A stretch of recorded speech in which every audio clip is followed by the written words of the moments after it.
only.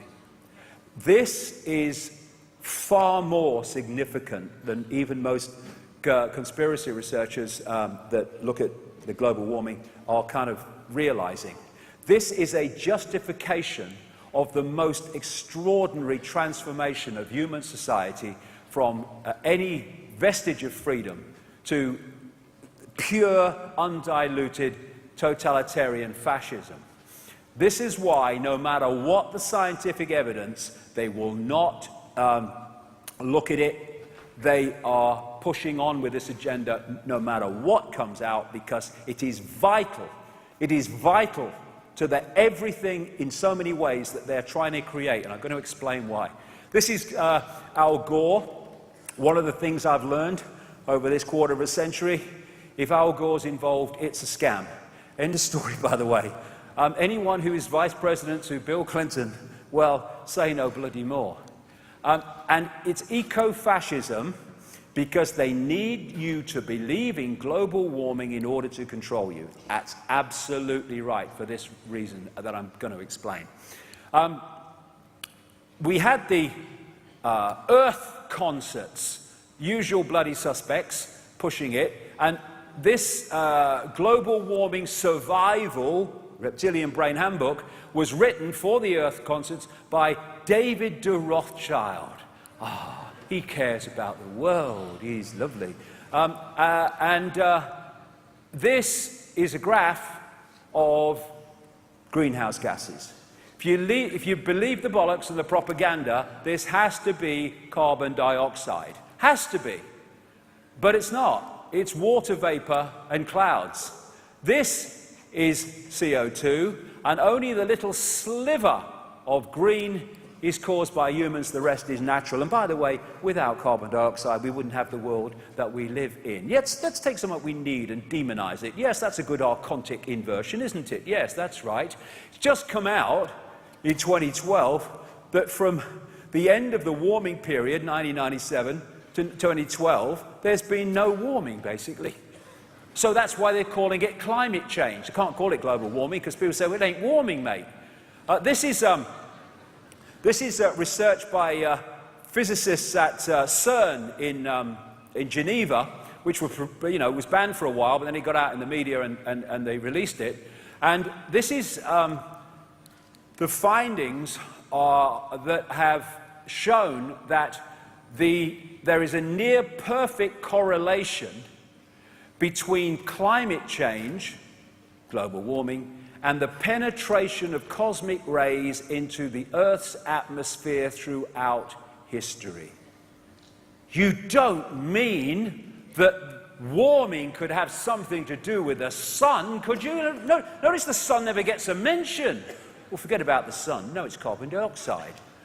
Bloody ridiculous. There you go. What they've done is they took one cycle of solar activity, locked into it, called it global warming catastrophe, and have just, refused to go back on it. This is a guy who was one of the global warmists in the global warmist cult. He's had the guts to come out and speak the truth. A guy called David Evans, full-time and part-time consultant for 11 years to the Australian Greenhouse Office, now the Department of Climate Change. He said the debate about global warming had reached crazy proportions. I am a scientist who was on the carbon gravy train, understands the evidence, was once an alarmist, but am now a skeptic. He said the whole idea that carbon dioxide is the main cause of the recent warming was based on a guess that was proved false by empirical evidence during the 1990s, but the gravy train was too big, with too many jobs, industries, trading profits, political careers, and here we go. And the possibility of world government and total control riding on the outcome. Evans said that the governments and their tame climate scientists now outrageously maintain the fiction that carbon dioxide is a dangerous pollutant rather than admit they are wrong even when the evidence is overwhelming. They can't admit they're wrong.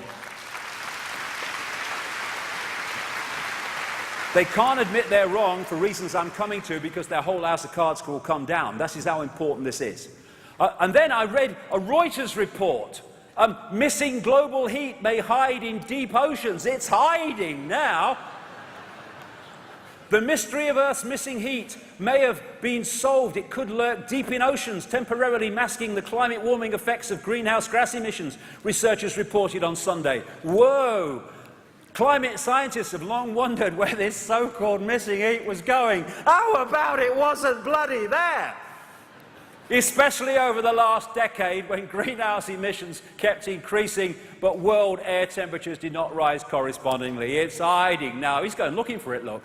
He's looking for the warming. Quick, quick, quick, someone's coming. Act as if you're cold. Brr, brr. Oh, no, no, it's cold there. There's no warming hiding. Now, Club of Rome, mentioned it earlier. This was specifically set up to use the environment, and there are environmental concerns we should be dealing with, but they're being put aside for this bloody global warming bloody nonsense, to use the environment to justify this transformation of society I'm talking about. This is Aurelio Pecci, one of the founders of the Club of Rome, quoted in the First Global Revolution, 1991, a publication of the group.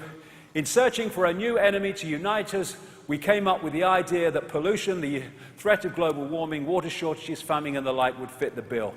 And so we have these outrageous films with children blowing up because they don't agree with global warming. What a bloody outrage. And then we had this, I love this, we had this big alarmist thing came out recently. Oh, look at Greenland, it's the biggest surface melt, it's unprecedented in Greenland. Same press release. Melting events of this type occur about once every 150 years on average, with the last one happening in 1889. What happened to unprecedented? And by the way, what happened to the one before that one? What caused it? Turbocharged handcarts?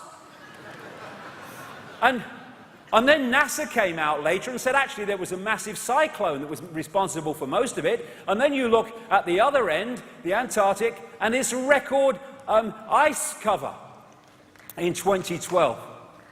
And yet we've got the cult, and he's in the carbon credits and bloody gravy train. This is lady, the Prime Minister of Australia, Julia Gillard. She said, oh, no carbon tax under my government. Came in carbon tax, and it's devastating the Australian bloody economy. And I'd say to Greens, and I'd say to environmentalists, get your bloody arse in gear and realise what's real and what is manipulated. Because at the moment, ladies and gentlemen, you who have bought this bloody thing, you are demanding the building of your own prison.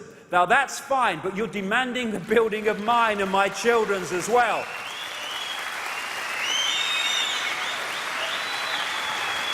On the basis of a bloody blatant lie.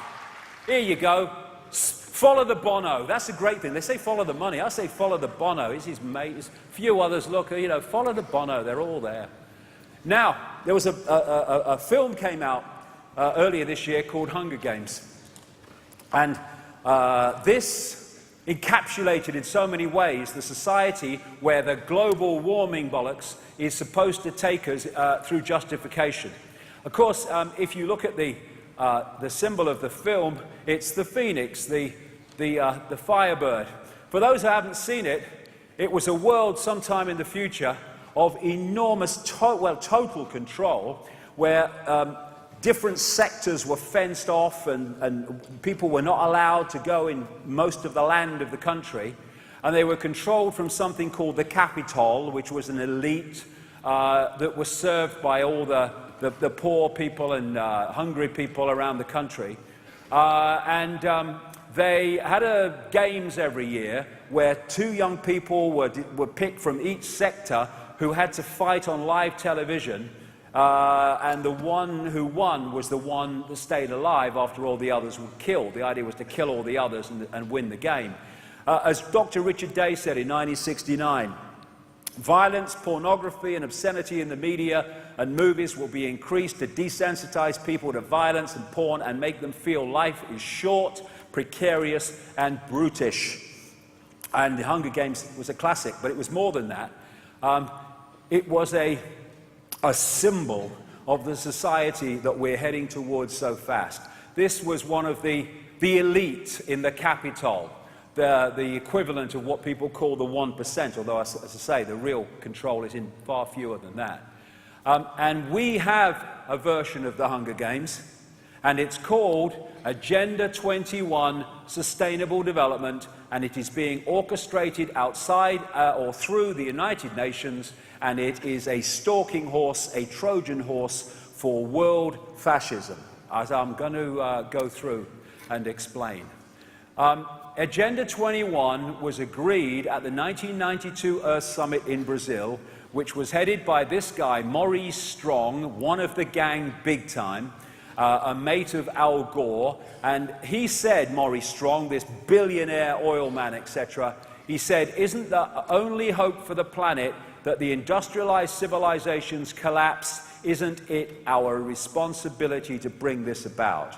What they are trying to do and planning to do is use saving the environment, which these buggers are destroying, to justify deindustrialization and the end of democracy and democratic, which is another thing I could talk about. Democracy and freedom, interchangeable? Don't think so. Anyway, this is the wish list in documents for Agenda 21 operating through the United Nations. An end to national sovereignty, all justified by saving the world, by the way. An end to national sovereignty. State planning and management of all land resources, ecosystems, deserts, forests, mountains, oceans and fresh water, agriculture, rural development, biotechnology, and ensuring equity, equal slavery. The state is to define the role of business and financial resources. Abolition of private property is not sustainable, they say.